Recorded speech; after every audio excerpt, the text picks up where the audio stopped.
할렐루야. 네, 한 주 은혜 안에 잘 지내셨습니까? 이 장소에서 저희가 오늘 처음으로 이제 예배를 드리게 됩니다. 제가 이 자리에서 예배를 드리면서 저도 좀 약간 익숙하지 않은 것 같습니다. 이 소리 울림이라던가 이게 반향이 저한테 오는 게 이게 좀 익숙하진 않아갖고 아까 그 일부 예배 드리면서는 굉장히 제가 어색했어요. 이게 소리를 제가 뭐 제대로 내고 있는 건지 원래 제 목소리가 커갖고 잘 들릴 것이다라는 그러한 생각은 하지만 그래도 이게 울리는 그러한 느낌들이 좀 다르기 때문에 뭐 여러 가지 생각을 하면서 드렸는데 그래도 굉장히 감사한 마음에 이 장소에서 예배를 드립니다. 따뜻하시죠? 네, 장소도 좋으시죠? 그렇죠? 이 자리만 이제 가득 차면 되겠습니다. 우리가 그 욥기의 말씀을 보고 있는데 오늘 그 욥기의 말씀은 하나님께서 욥에게 응답하시는 그런 말씀입니다. 제가 욥기의 말씀을 그 신대원 시절에 이 말씀을 가지고 그 논문을 썼었습니다. 근데 논문을 뭐 잘 쓰려고 했던 건 아니고요. 사실 이 욥기를 가지고 논문을 썼던 그러한 이유가 제 주변에 여러 가지 고난을 당하고 어려움을 당하는 그러한 사람들이 있어서 그 사람들에게 위로의 말씀을 주기 위해서 이 욥기의 말씀을 제가 그 논문을 썼었습니다. 그래서 한 학기 동안 계속 욥기만 보면서 이 욥기의 말씀을 공부하고 그랬었는데 근데 제가 이 욥기의 38장서부터 41장까지가 하나님께서 하신 그런 말씀인데 제가 이 말씀을 보면서 사실은 좀 실망을 조금 했었어요. 왜 실망을 했었냐 하면 저는 하나님께서 욥에게 무엇인가 멋있게 이 폭풍 가운데 나타나셔서 욥이 원하시는 그 말씀을 해주실 거라고 생각했습니다. 시원하게 욥의 그 마음을 뻥 뚫어주신 그런 말씀. 괜찮아. 힘내! 하고 이렇게 하나님이 말씀해 주실 거라고 생각했었는데 오늘 말씀 읽어보셨죠? 오늘 이게 하나님이 욥에게 주시는 말씀입니다. 욥은 하나님께 응답을 바라는데 하나님은 욥에게 응답을 하신다라기보다는 이 욥에게 주시는 이 말씀을 잘 보게 되면 질문 세례입니다. 질문 세례. 질문 세례예요. 이게 참 그렇습니다. 제가 그 목사로서 이 새로운 성도님들이 오시거나 어떠한 분들을 만나게 되면 그분들이 그 목사에게 기대하는 그러한 것들이 있습니다. 목사님께서 뭐 이렇게 위로도 해주시고 뭐 그런 말씀들을 주시고 뭐 그러는데 제가 근데 그분들하고 만나보게 되면 제가 더 많은 질문들이 생깁니다. 그분들이 어떠한 분이신지, 어떠한 그 삶들을 살아오셨는지 제가 여러 가지 질문을 많이 하게 되는데요. 이 욥기의 말씀이 이렇습니다. 욥이 하나님께 응답을 바라고 하나님께 질문했는데요. 하나님께서 욥에게 엄청나게 많은 질문을 하십니다. 근데 그 질문이 욥이 그 당하고 있는 그 고난이라든가 환난하고는 전혀 관계없는 그러한 답변 같아요. 근데 제가 이 말씀을 보면서 처음에 봤을 때에는 이 말씀이 도대체 무슨 말씀인가라고 생각하면서 그 말씀을 보았었지만 제가 이 설교를 준비하면서 또한 제가 이 욥기를 공부하면서 또 이 말씀을 전하면서 이것 때문에 하나님이 이 말씀을 하시는구나라는 것을 참 많은 것들을 생각하게 합니다. 오늘 말씀도 보게 되면 이 오늘 말씀의 그 내용은 무엇이냐면 동물농장 같습니다. 동물농장. 쉽게 얘기하면 여러분들 그 예전 어렸을 때 요즘에 제가 참 좋아하는 그러한 프로 중에 어렸을 때는 별로 재미없었는데 다큐멘터리가 굉장히 재밌습니다. 동물이 나오는 다큐멘터리라든가 세상에 그런 다큐멘터리 나오는데 38장서부터 39장 이 말씀까지 무슨 말씀까지가 어떤 내용이냐면 38장 앞부분 오늘 앞에 말씀까지는 전 세계의 그 우주와 지구의 그러한 자연에 대해서 하나님이 말씀하시는 것입니다. 그리고 오늘 39장, 그 38장 이 후반절에서부터 39장까지의 말씀은 무엇이냐면 이 대자연 속에 살아가고 있는 동물들에 대해서 말씀하시는 게 하나님의 말씀입니다. 그것을 통해서 하나님이 무엇을 말씀하실까요? 하나님의 지혜가 얼마나 큰지에 대하여서 욥에게 말씀하십니다. 이 말씀들이 그냥 보게 되면 그냥 무의미하게 지나가는 것 같은데요. 근데 이 말씀들이 잘 보게 되면 모순적인 그러한 내용들을 담고 있는 것을 볼 수 있습니다. 우리 모순이라고 하는 그러한 단어의 뜻을 알지 않습니까? 그렇죠? 제가 그 고등학교 때 그 국어 선생님이 이 모순에 대해서 굉장히 여러 번 설명을 해줘가지고 제가 유일하게 기억하는 그 국어 시간의 그 내용 중에 하나가 이 모순에 대한 그러한 내용입니다. 어떤 내용인지 아시나요? 어떠한 사람이 무기를 판매하는 사람이 있었는데 방패도 팔고 창도 팔고. 근데 이 사람이 방패도 팔고 창도 파는데 방패를 팔 때 무엇이라고 말하면서 팔았었냐면 제가 판매하는 이 방패는 어떠한 창으로도 뚫을 수 없습니다라고 이 방패를 쫙 들면서 팔았습니다. 근데 이 사람이 창을 팔 때는 무엇이라고 팔았을까요? 제가 판매하는 이 창은 어떠한 방패도 막을 수가 없습니다. 그러자 이 주변에 있던 사람이 뭐라고 얘기했습니까? 그러면 당신이 가지고 있는 방패와 창으로 한번 대결을 해보시오. 이게 바로 모순의 뜻이죠. 무엇인가를 말했는데 앞뒤의 맥락 가운데 이것이 잘 이어지지를 않는다라는 게 바로 모순 아닙니까? 오늘 말씀을 보게 되면 일곱 가지 그런 동물들이 나오는데요. 이 일곱 가지의 동물들의 그러한 모습 가운데에 모순적인 그러한 상황들을 하나님이 말씀하시면서 요백에 질문하시는 게 바로 오늘 말씀입니다. 오늘 그 39절, 38장 39절에서부터 41장까지의 말씀에서는 사자와 까마귀가 나오겠습니다. 근데 이 사자와 까마귀라고 하는 이 짐승은 무엇에 대한 것이냐 하면 포식자를 대표하는 그러한 짐승입니다. 사자는 배가 고프면 무엇을 잡아먹어야 됩니까? 네, 초식동물, 뭐 이러한 짐승을 잡아먹어야 됩니다. 더군다나 사자가 보게 되면 우리 동물의 왕 같은 거에 보게 되면 사자가 새끼도 많아요. 그렇죠. 새끼가 많으니까 그 암사자들이 수사자는 그렇게 사냥을 많이 하지는 않더라고요. 이 암사자들이 가고 열심히 사냥을 합니다. 언제 사냥을 합니까? 배가 고플 때마다. 배가 고플 때마다 사냥을 합니다. 까마귀도 그렇습니다. 까마귀도 사자가 이렇게 그 사냥하라고 한 뒤에 까마귀가 가고 그 뒤에 그 사체들을 먹는 게 바로 까마귀죠. 근데 우리 이 말씀을 보게 되면 한 가지 우리가 그 가질 수 있는 그러한 질문 가운데 한 가지가 뭐냐면 아니 하나님께서 선하신 하나님이라고 하시게 되면 왜 사자가 이렇게 배고프게 되면 짐승을 잡아 먹으면 또 한편에서 어떻습니까? 이 사자에게 잡아먹혀야 되는 또 다른 초식동물이 있습니다. 그럼 이 초식동물 같은 경우에는 사자의 입장에서는 살기 위해서 잡아먹는 것이지만 이 초식동물 같은 경우는 죽음을 당하는 것이죠.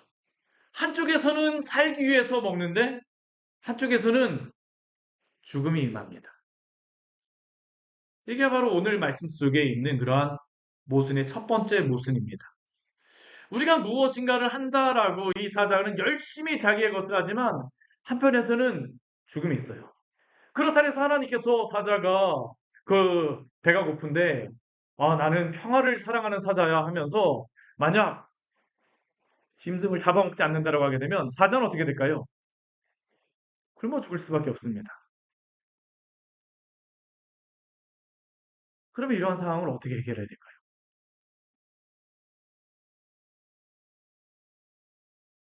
근데 오늘 41절 말씀을 보게 되면 하나님이 사자와 까마귀들을 향하여서 이렇게 말씀하세요. 우리 같이 한번 우리 뒤 후반절 말씀 같이 한번 읽어보겠습니다. 그것을 위하여 먹이를 마련하는 이가 누구냐? 결국 사자와 까마귀에게는 그가 배고플 때에 무엇을 잡아먹을 수 있다는 겁니까? 초식동물을 잡아먹을 수 있는 그러한 것을 하나님이 명령하셨다라는 것입니다. 명령하셨다라는 것이. 이 자연의 그러한 만물들을 보게 되면 어떤 한쪽에서는 생명이 나는 그러한 곳이 있고 또 한쪽에서는 사망이 있는 그러한 곳이 있죠. 그러나 이러한 것들은 다 어떻습니까? 하나님의 질서와 하나님의 그러한 어떠한 명령에 따라서 이루어지는 것이다라는 것을 말합니다. 그런데 우리가 이렇게 말씀을 보게 되면 아니 사자에게 잡혀먹는 그러면 그 염소라든가 암사슴과 같은 그러한 초식동물은 얼마나 불쌍한가라고 생각이 드시죠? 네, 그렇게 걱정하실 필요 없습니다. 왜냐하면 그 39장 1절에서부터 4절까지의 말씀을 보게 되면 아무리 사자가 많은 염소와 사슴을 잡아먹는다 할지라도 이 염소와 사슴은 더 많은 새끼를 낳게 되어집니다. 이게 하나님이 이 자연을 통치하시고 다스리시는 당신이죠. 하나님이 우리에게 질문하세요. 산염소가 새끼 치는 때를 내가 아느냐? 암사슴이 새끼 낳는 것을 내가 본 적이 있느냐? 몇 달 만에 그것이 만삭이 되는지 아느냐? 그 낳은 때를 아느냐? 욥은 정확하게 알지 못한다 할지라도 하나님은 하나님의 지혜 가운데에 생명을 또다시 탄생하게 하시고 그 생명으로 하여금 이 자연 속에서 하나님이 창조하신 이 피조물 가운데 살아가게 하시는 것이 바로 하나님의 지혜임을 기억하시기를 바랍니다. 하나님의 지혜는 바로 그것입니다. 우리가 보기에는 모순적인 상황처럼 보인다 할지라도 하나님은 당신의 지혜를 따라서 오늘도 이 대자연과 이 모든 질서들을 유지하며 운행하시는 것이 바로 하나님의 지혜죠. 하나님이 지혜 가운데 또 오늘 무엇을 소개하고 있냐면 우리 5절 말씀을 보게 되면 들나귀를 소개하고 있습니다. 이 들나귀는 어떠한 짐승으로서 여기에서 대표적으로 나오느냐면 나귀 하면 여러분들은 무엇이 생각나십니까? 고집이 세다. 뭐 이렇게 짐을 뭐 하지만 낙이 뭐 고집이 센 그러한 짐승 뭐 이게 바로 낙이 아닙니까? 근데 여기에 우리 5절 말씀에 오게 되면 낙이도 그냥 낙이가 아닙니다. 앞에 하나 한 단어가 더 붙었어요. 무슨 낙입니까? 들낙입니다. 들낙이. 그러니까 이 들낙이는 얼마나 고집이 센 그러한 짐승일까요? 이 들낙이가 왜 이렇게 고집이 세다라고 하는 것은 무엇을 향한 고집이냐면 자신의 자유를 향하여서 살아가고자 하는 그러한 고집입니다. 근데 이 들나귀가 살아가는 곳은 어디냐면 들입니다. 이 들은 광야를 이야기합니다. 근데 이스라엘의 광야에 가보게 되면 이 광야 가운데에는 유대 광야 그 끝쪽에 가게 되면 사해가 있습니다. 그래서 오늘 그 6절 말씀해 보게 되면 이 들나귀의 집을 무엇으로 이야기하냐면 들로도 이야기하지만 소금 땅이라고도 이야기합니다. 왜냐하면 그 광야 가운데 소금이 많이 있기 때문이에요. 사해에 들어가서 수영을 해보게 되면 어떠냐면 저는 사해 처음에 들어가 그 예전에 가갖고 수영을 한번 해보는데 그 밑에 가보게 되면 돌이 이렇게 막 굉장히 많은 줄 알았습니다. 그래서 발을 조심해야 되겠다. 딱딱한 게 이게 느껴져 갖고 근데 제가 이렇게 걸어가다 보니까 그게 돌이 아니더라고요. 무엇인지 아십니까? 소금입니다, 소금. 그 주변으로 가보게 되면 이 암염들이 많아서 이 소금 그 바위들이 그 주변에 있습니다. 이 사해 안에도 그 소금 그 바위 같은 것들이 있죠. 그런데 이 들나귀는 어디에 살아가냐? 바로 이런 들에서 살아갑니다. 소금이 많은 그러한 땅에서 살아갑니다. 나귀가 주인의 그러한 그 집에서 살아간다고 하게 되면 나귀 같은 경우는 무엇을 먹을 수 있습니까? 주인이 주는 양식을 먹을 수 있지만 그러나 들나귀는 그 자신의 자유를 찾아서 살아가기 때문에 그 나귀는 자유롭게 살 수 있지만 한편에서 어떻습니까? 굉장히 황량한 곳에서 살아갈 수밖에 없죠. 그러면 들나귀는 어떻게 살아갈까요? 이 광야 가운데에서 소금이 많은 그러한 땅 가운데서 어떻게 살아갈까요?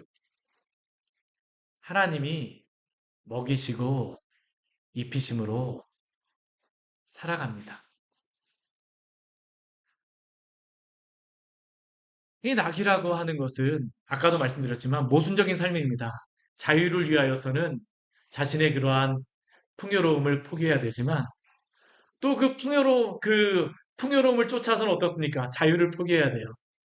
근데 그렇게 자유를 포기하는 그러한 삶이라 할지라도 하나님이 먹이시고 입히시는 것이 바로 이 대자연 가운데에 살아가는 그러한 삶이라는 겁니다. 하나님의 지혜 가운데에 들나귀도 살게 하시죠. 어디 그뿐입니까? 오늘 이 뒤에 말씀해 보게 되면 또 무엇도 나오냐면 들소도 나옵니다. 들소. 들소도 이 모순을 가지고 있는 그러한 짐승입니다. 왜 들소가 모순이 있냐 하면 이 들소 같은 경우는 굉장히 힘이 센 소입니다. 여러분들 그 뭐 들소들 이렇게 우람한 그런 들소들 보셨어요? 뭐 미국의 바이슨이라고 하는 그 큰 들소들 보게 되면 뿔이 이래갖고 막 초원을 달려가는 걸 볼 때 굉장히 힘이 강력합니다. 근데 들소가 힘이 강력하다라고 하여서 그 농부가 그 들소를 보면서 아, 내가 저 들소에게 콧대를 깨갖고 농사를 지어야 되겠다. 저 들소가 저렇게 힘이 세니까 그 뒤에다가 쟁기를 달아갖고 밭도 갈고 썰해질도 해갖고 농사를 잘 지어야 되겠다 하고선 1년 계획을 열심히 세워놨다라고 한번 해보십시오. 어떤 일이 벌어질까요? 그의 농사는 꽝입니다. 꽝. 그것뿐만 아니라 그 소를 잡겠다라고 갔다가 들소 잡겠다라고 갔다가 생명을 잃을 수 있는 그러한 위기도 닥칠 수가 있겠죠. 들소가 아무리 힘이 강하다라고 하여서 그것을 사람이 함부로 할 수 있는 것이 아니다라는 것을 하나님은 말씀하세요. 근데 그 들소조차도 하나님의 질서 가운데에 하나님이 다스린다라는 것을 오늘도 욥에게 말씀하시는 것입니다. 사랑하는 성도 여러분, 때로 우리 인생 가운데에 우리가 제어할 수 없는 그러한 상황들과 환경들이 일어날 때가 있습니다. 우리는 그러한 상황들과 환경을 보게 되면 두려워지기도 하고 어떻게 그 일을 해결해야 되나 고민하기도 합니다. 그런데 지혜가 많으신 하나님께서는 우리가 해결할 수 없는 그러한 모든 상황과 환경까지도 당신의 지혜와 방법을 따라 해결하시며 그 모든 것들을 가장 선한 길로 인도하시는 줄 믿으시기를 바랍니다. 하나님의 지혜가 바로 이렇다는 것입니다. 모순적인 그러한 야생동물, 사람이 보기에는 뭐 먹이도 주지 않고 하지 않지만 하나님께서 어떻게 하세요? 하나님의 방법으로 그러한 모든 것들을 다스리십니다. 우리 13절부터 18절까지의 말씀을 보게 되면 또 모순적인 한 동물을 우리에게 소개합니다. 무엇입니까? 타조입니다. 타조. 근데 이 타조 같은 경우에는 무엇으로서 우리에게 소개하냐면 어리석은 그러한 새로서 우리에게 소개를 해요. 이 타조가 즐거이 날개를 치며 막 달리는 모습을 즐거이 날개치며 다닌다라고 합니다. 근데 그 날개가 하게이트 크리스털 같이 이렇게 아름다운 날개는 아니죠. 하늘을 날 수 있는 그런 날개는 아닙니다. 타조가 그렇게 지혜롭진 않다라고 이야기합니다. 여기에 보게 되면 타조가 알을 낳게 되면 땅에 버려두어서 흙에서 더워져서 이렇게 부화되게 한다라고 말씀하고 있죠.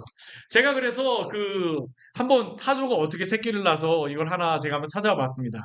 찾아보니까 제가 인터넷에 이걸 좀 보니까 뭐라고 거기에 설명이 되어 있냐면 타조 같은 경우에는 수컷 한 마리하고 암컷이 여러 무리를 지어서 살아가게 되는데 이 암컷들이 알을 낳게 되면 그 어미들이 다 품는 게 아니라고 합니다. 누가 그 알을 품냐 하면 암컷들 중에 가장 힘 있는 그러한 암컷이 그 알들을 다 품는다라고 이야기를 해요. 그러니까 나머지 타조들의 암컷들은 알을 낳고 어떻게 하는 것처럼 보이니까 그냥 내버려두고 그냥 버려두고 가는 것처럼 보이는 겁니다. 버려두고 가는 것처럼 보여요. 그래서 그를 버려두고 가게 되면 발에 깨어지고 들짐승에게 밝힐 것을 고민하지 않는 것처럼 생각하지만 지혜가 없는 것처럼 보이기도 하지만 이 타조에게는 그 무엇에게도 비할 수 없는 한 가지의 큰 능력이 있습니다. 그 능력이 무엇입니까? 빨리 달리는 것입니다. 빨리 달리는 것. 우리 18절 말씀을 같이 한번 읽어볼까요? 그러나 그것이 몸을 떨쳐 뛰어갈 때에는 말과 그 위에 탄 자를 우습게 여기느니라. 타조가 보기에 하케이스토과 같이 아름답다. 또한 지혜롭지 않은 것 같아서 아니 그 새끼를 어떻게 키우고 어떻게 살아가나 걱정할 수 있지만 타조에게는 어떤 짐승과도 비할 수 없는 한 가지의 능력이 있습니다. 그 능력이 무엇입니까? 빨리 달리는 것입니다. 이 능력을 가지고 타조는 어떻게 합니까? 이 땅 가운데 잘 살아간다는 것이죠. 우리 인생도 그렇습니다. 모든 사람이 얼마 전에 수능 보았는데 수능에서 이번에 만점자가 한 명이 나왔다고 그래요. 그렇죠? 학생이 한 명이 나왔다고 하는데 만점자만 이 세상에서 우리가 살아갈 수 있습니까? 수능 만점자만 이 세상에 살아갈 수 있다라고 하게 되면 저도 아마 굉장히 어려운 가운데 살아갔어야 될 것 같습니다. 근데 우리 인생은 그렇잖아요. 그렇죠? 하나님께서 우리에게 주신 한 가지의 능력. 우리에게 주는 어떠한 힘과 어떠한 능력만 있다고 하게 되면 하나님은 그 능력만으로도 우리에게 살아가게 할 수 있는 줄 믿으시기 바랍니다. 여러 가지 우리는 인생에 고민들 많이 가지고 있지 않습니까? 그런데 하나님이 주시는 하나의 줄만 잡아도 우리는 살아갈 수 있어요. 하나님이 위로해 주는 그 위로에 그 한 소리만 들어도 살아갈 수 있는 게 바로 인생이라는 것을 이 타조를 통하여서 오늘 우리에게 말씀하시는 것입니다. 모든 것이 다 완벽하진 않지만 완벽하지 않아도 하나님이 주는 그 지혜 가운데 잘 살아갈 수 있는 것이 바로 하나님이 이 땅을 다스리시는 방식이라는 것을 오늘도 우리에게 말씀합니다. 우리 그 뒤에 말씀해 보게 되면 또 두 가지 종류의 그러한 그 짐승을 말하고 있습니다. 우리 19절에서부터 25절까지의 말씀해 보면 무엇에 대해 말하고 있습니까? 말에 대해서 말합니다. 근데 이 말은 그냥 말이 아닙니다. 군인들이 타고 다니는 군마입니다. 군마. 근데 요백에는 이 군마는 굉장한 아픔의 그러한 기억입니다. 왜 그럴까요? 욥이 고난을 당할 때에 스바 사람과 바벨론의 그 사람들이 와서 욥의 그 가족들과 또한 짐승들을 다 가져갔는데 무엇하고 왔을까요? 군마 타고 왔던 것입니다. 군마 타고 왔던 것이. 우리에게 일어나는 여러 가지 고난과 환란은 우리가 제어할 수 없습니다. 근데 오늘 여기에서 왜 군마를 하나님께서 말씀하실까요? 이러한 군마조차도 하나님의 통치하심과 다스리심을 벗어날 수 있는 그러한 군마는 말은 없다라는 것을 믿으시기를 바랍니다. 어떠한 위험이라 할지라도, 어떠한 두려움이라 할지라도, 어떠한 고난이라 할지라도 하나님의 손길에서 벗어나서 그 우리를 위협하는 그러한 것은 어떤 것도 없음을 기억하십시오. 이게 하나님이 욥에게 지금 말씀하시고자 합니다. 말씀하고자 하시는 그러한 말씀입니다. 왜 그렇습니까? 욥은 이러한 일들 때문에 고민하고 있었거든요. 내가 이 모든 것들을 다 잃어버리게 되면 어떻게 살아가야 됩니까? 우리가 한 가지 나쁜 기억에 붙잡혀지게 되면 우리는 그 나쁜 기억 때문에 참 두려움 가운데 살아갈 때가 있지 않습니까? 누가 어떤 사람이 나에게 한소리만 하게 되면 그 사람 때문에 우리는 그 사람을 보기만 해도 두려워할 때도 있고 그 사람을 보기만 해도 미워할 때가 있습니다. 어떤 한 상황이 벌어지게 되면 우리는 그 일 때문에 두려워하고 무서워할 때가 있어요. 그러나 기억하십시오. 우리를 두렵게 하거나 무섭게 하는 그 모든 것조차도 하나님이 다스리시며 통치하시는 하나님의 피조물입니다. 마지막으로 매에 대해서 우리에게 소개합니다. 이 매라고 하는 짐승은 무엇입니까? 높이 날을 수 있는 그러한 새입니다. 눈도 좋습니다. 눈도 좋고 멀리 그 높이 날 수 있다고 하게 되면 좋은 곳에 가서 살 것이지. 이 매는 어디에 사는지 아십니까? 높은 곳에 보금자리를 만듭니다. 뾰족한 바위 끝에 보금자리를 만듭니다. 험준한 데에 삽니다. 그런데 왜 매는 그곳에 살까요? 또 그것이 안전하다라고 생각하기 때문이죠. 오늘 말씀을 보면 어떻습니까? 이 모든 동물 가운데에 우리가 볼 수 있는 것이 무엇입니까? 이 모든 동물들은 여러 가지 모순 가운데 살아가고 있는 그러한 동물들입니다. 때로는 어려움도 있고, 때로는 고난도 있고, 때로는 지혜도 있고, 때로는 힘도 있습니다. 그런데 모든 것이 다 완벽하여서 살아가지는 않습니다. 근데 이것을 통해서 우리가 발견할 수 있는 중요한 것은 무엇이냐면 이 모든 모순이 있는 동물들은 하나님이 지켜주시기 때문에 그 동물들이 살아갈 수 있음을 기억하시기를 바랍니다. 아무리 사자가 능력이 있다 할지라도 그 주변에 짐승들이 하나도 없다라면 사자는 어떻게 할까요? 먹고 살 수가 없습니다. 하나님이 사자로 하여금 살게 하시는 것입니다. 초식동물도 자신의 사랑하는 그러한 가족들을 잃어버린다 할지라도 그 초식동물도 어떻습니까? 더 많은 가족을 주시고 더 번성케 하심으로 말미암아 이 지구상의 그러한 모든 것들을 질서를 유지하여 가시는 것이 바로 하나님의 지혜입니다. 들소를 우리가 이용할 수 없다 할지라도 하나님은 이 들소가 우리가 이용할 수 없고 사용할 수 없지만 그 들소도 자신의 지혜를 따라서 자신의 힘을 따라서 살아갈 수 있는 게 바로 이 들소의 삶입니다. 포식자와 피식자의 관계, 우리가 이해되지 못하는 여러 가지 상황, 그러나 이 모든 것들은 하나님의 지혜 가운데에 일어나는 일이며 각 동물은 그들의 본성에 따라서 살아가고 하나님의 질서와 명령을 따라서 충실하게 살아갑니다. 그리고 그 모든 것들이 어우러져서 무엇이 될까요? 자연을 만들고 지구를 만들고 우주를 만들고 하나님이 이 모든 피조 세계를 만들어 가십니다. 이 모든 것들은 하나님의 통치와 하나님의 시간과 하나님의 때에 따라서 살아가는 것입니다. 때로는 우리에게 일어나는 일들이 우리가 예상하지 못하고 일어나는 일이라 할지라도 이 모든 야생동물을 지키시고 보호하시는 하나님께서는 우리에게 일어나는 예측하지 못하는 그런 모든 순간과 사건까지도 하나님의 시계에 따라서 정확하게 이끌어 가시고 또한 인도하여 가심을 믿으십시오. 하나님의 시침과 분침과 초침은 단 1초도 틀리지 않습니다. 하나님의 초침이 틀려진다고 하게 되면 어떤 일이 발생할까요? 큰일 나는 것입니다. 이 지구가 자전을 하는데 조금만 느리게 돌아간다고 생각해 보십시오.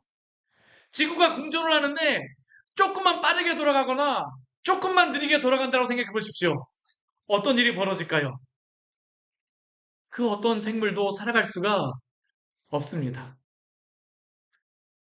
하나님은 가장 정확하고 가장 분명한 때에 당신의 그러한 것들을 이루어 가시며 또한 당신의 모든 것들을 성취해 가십니다. 그렇게 욥에게 하나님이 말씀하시는 것이 무엇입니까? 욥은 이러한 상황이 불공평하다라고 말하죠. 그러나 하나님의 그 크신 역사 가운데에서는 우리에게는 불합리하게 보인다 할지라도 실수가 없으시니 하나님께서는 이 모든 것들을 가장 선한 길로 야생동물들까지 보호하시고 인도하시는 하나님께서는 주의 성도들을 지키시고 보호하여 줄 줄 믿습니다. 저는 우리 오늘 이렇게 새로운 예배당에서 예배하게 되어지는데 참 우리가 이 예배당으로 오면서 많은 일들이 있었습니다. 그렇지 않습니까?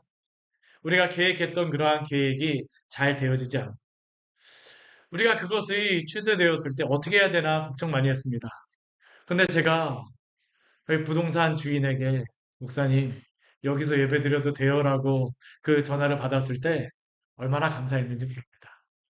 그리고 이곳에 우리가 와서 예배 드립니다. 여기가 전에 어떤 장소였는지 아시죠? 두 장소는 안마 시술소였습니다. 이 안마 시술소 지나가면서 여기에 문구가 뭐가 쓰여졌는지 혹시 기억하시나요? 제가 그걸 보면서 참 그 인상 깊었던 그런 문구였습니다. 우리 교회에도 저런 문구를 달까? 그런 생각이 들 만한 그런 문구였습니다. 무엇이었었냐면, 어, 그, 어, 음, 몸과 마음이 모두 치유되는 곳. 아, 제가 그걸 보면서, 아, 우리 교회다 그거 했어야 되는데? 몸과 마음이 모두 치유되는 곳.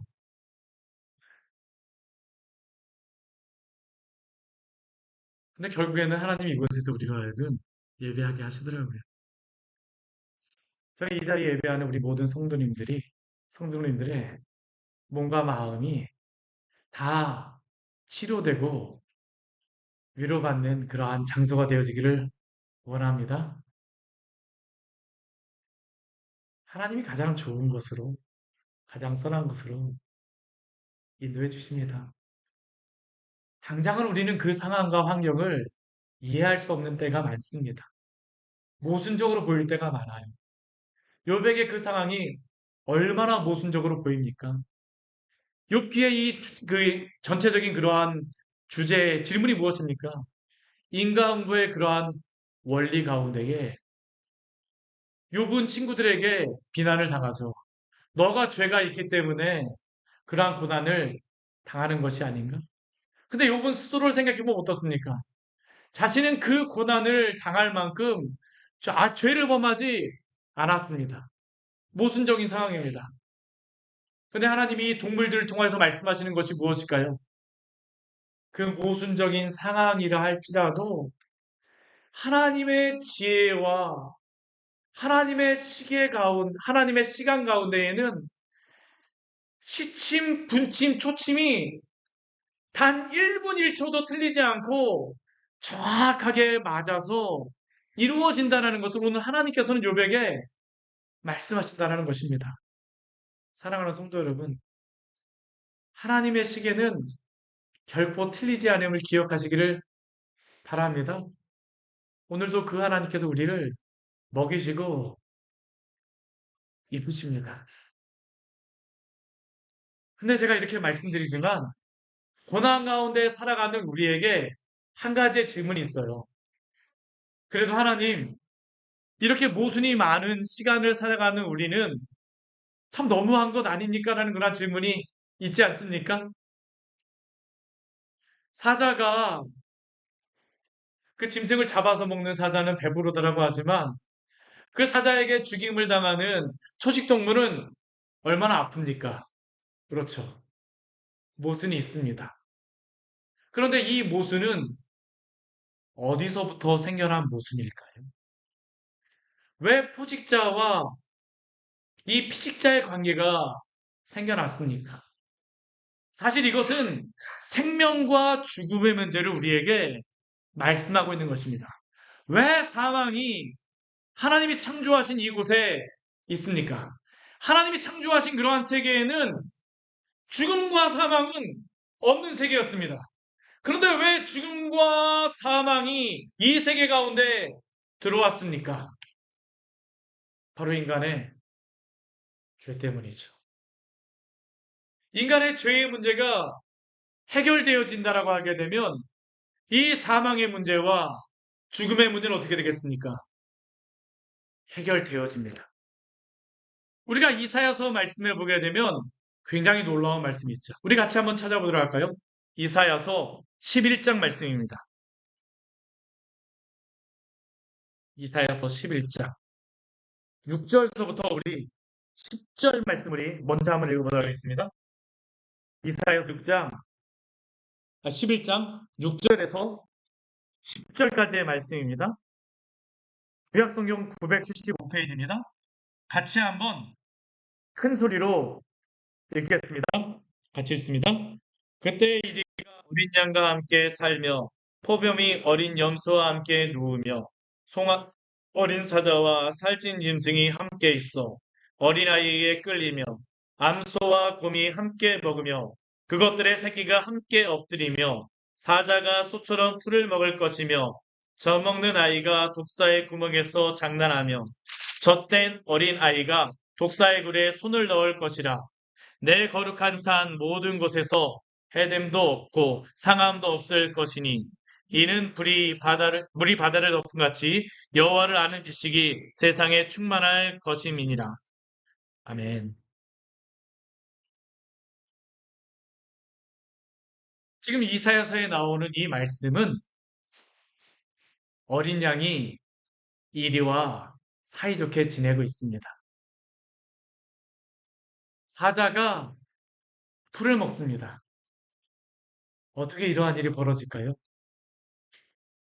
어떻게 이러한 일이 있을 수 있습니까? 이 죄의 문제가 해결되었기 때문입니다. 우리는 오늘 말씀에서 동물들의 모습을 보았습니다.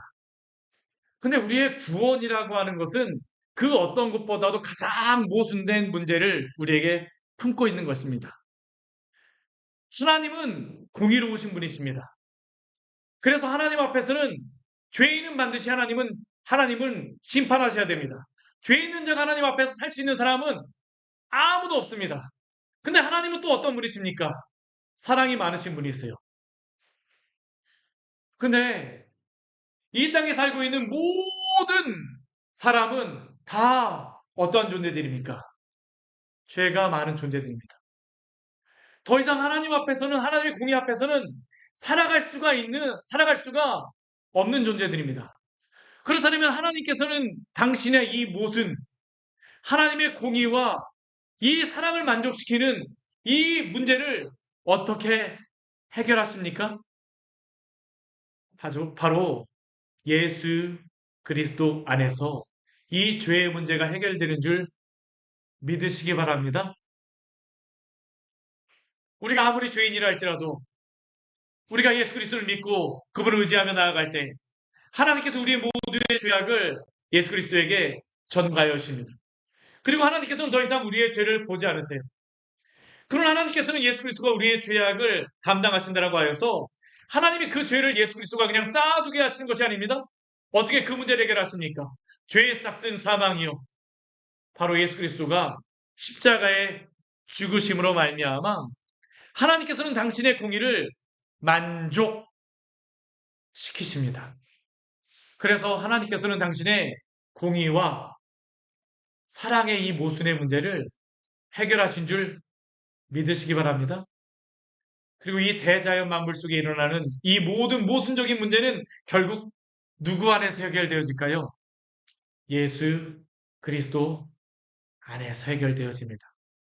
물론 당장 우리가 살고 있는 이 시점에서는 예수님이 2000년 전에 오셨어도 왜 이리가 양과 함께 살지 않고 있습니까? 라고 저에게 질문하실 수 있습니다.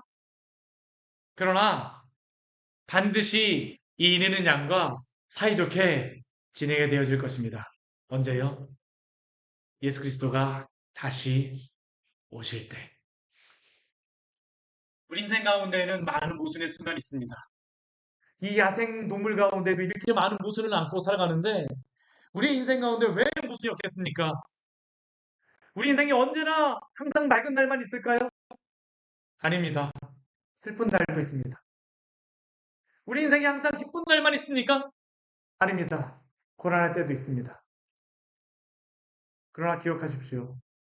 우리 인생의 이러한 모순과 같은 이러한 모든 순간도 그리스도 안에서 다 해결하실 하나님의 그 능력을 기억하시며 오늘도 하나님을 바라봄으로 위로받으시는 우리 귀한 성도들 되시기를 축원합니다.